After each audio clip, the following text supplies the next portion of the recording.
Hey there, in this updated tutorial, we'll walk you through the steps to disable video autoplay on X using your Android device.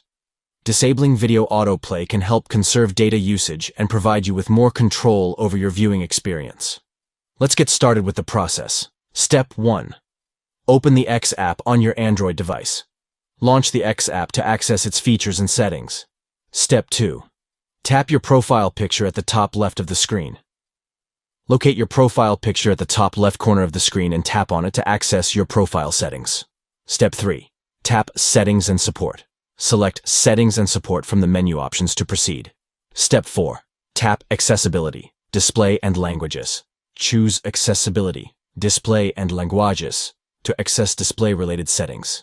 Step 5. Tap Accessibility. Select Accessibility to adjust accessibility settings within the X app. Step 6. Tap Video Autoplay. Locate the Video Autoplay option within the accessibility settings. Step 7. Tap Never. Finally, tap on Never to disable video autoplay and prevent videos from automatically playing in your feed. Fantastic! You've successfully disabled video autoplay on X using your Android device. Enjoy a more personalized and data-efficient browsing experience on X. If you found this guide helpful, please consider liking this video and subscribing for more tech tips. Thank you for watching.